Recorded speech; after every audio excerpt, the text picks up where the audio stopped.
Hi there, B.R. Griffin here, professional videographer and award-winning photographer. With 4th of July just around the corner, I thought I would talk to you a little bit about firework photography.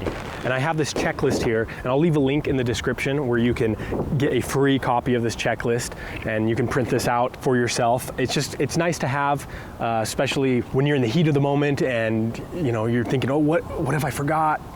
This is a good little guide to remind you, have you checked this? Have you set this setting? Have you set the shutter speed, the ISO? What's everything looking like? It's just a good little reminder to have. And I've got this one laminated, but you can fold it. You can just print it off, fold it up, put it in your pocket or your camera bag. It's really great. So I'll leave a link. Again, I'll leave a link in the description for that. So we've got a section here for pre-production, and it's just some simple stuff like scout out the area, make sure your batteries are charged, your cards are formatted to your camera. Don't forget your lenses, your tripod plate. That is one of the worst.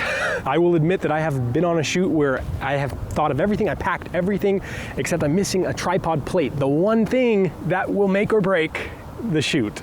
Then you have to go handheld, which doesn't always work for long exposure photography like we're talking about here today. A remote shutter. I think I paid less than $10 for my shutter. It's got a little cable, plugs in, you just press it.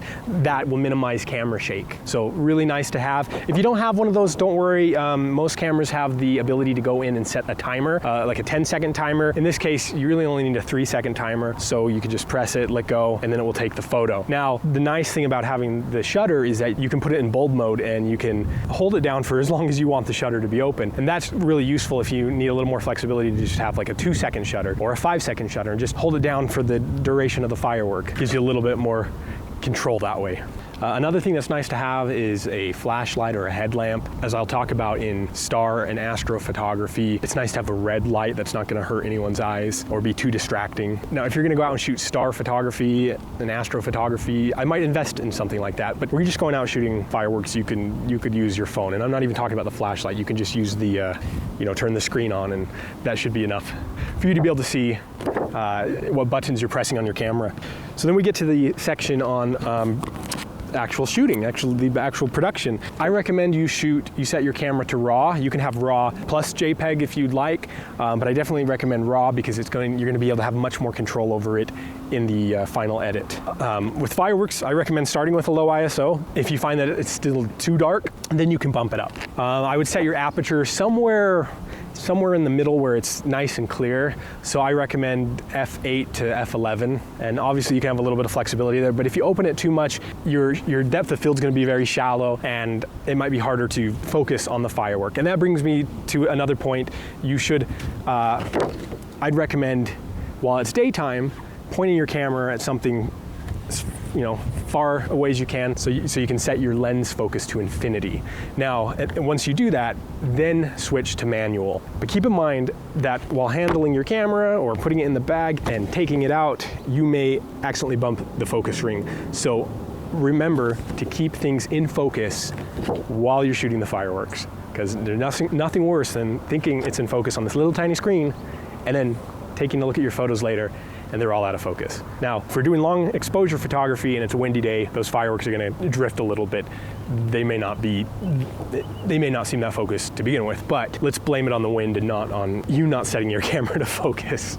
Set your shutter speed to somewhere between 1 second to 8 seconds. Play around with it, test it out a bit, or even just set it to bulb mode, like I said. When the firework shoots off right before it explodes, hit the bulb or the trigger and then release it as soon as the firework has kind of dissipated a little bit before another firework goes off. And keep in mind that fireworks are going to be lots of different colors and your camera might try to compensate for that with a white balance. So a good white balance to set it to is daylight. That way you're getting the actual colors of the fireworks. Now, nowadays, a lot of times the auto white balance does a pretty good job at getting it good, but that will give you an extra level of control. And then when it comes to post-production, this isn't a comprehensive list on how to edit your photos, but just what to do with your camera equipment afterwards. So import your photos right away, back up those photos, flag your favorites, change your batteries, clean your equipment if needed, and then you're ready to go so that for your next shoot, you can be comfortable enough knowing that you're your files are all backed up, you can format that card.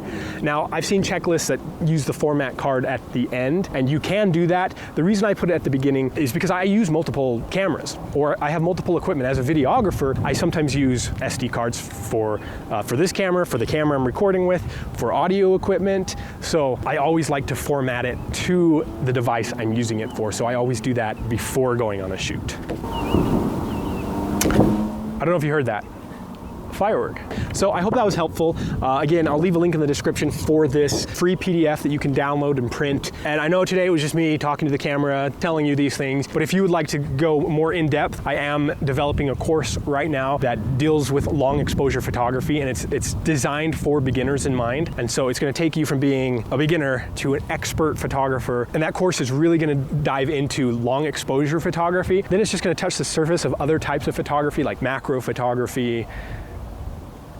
What else do you need? No, just kidding. Macro photography, waterfall nature photography, food and product photography, and more. Download this. When you click on the link, it will take you to a place where you can sign up for my newsletter to be notified of when that course is available, as well as allow you to print this off.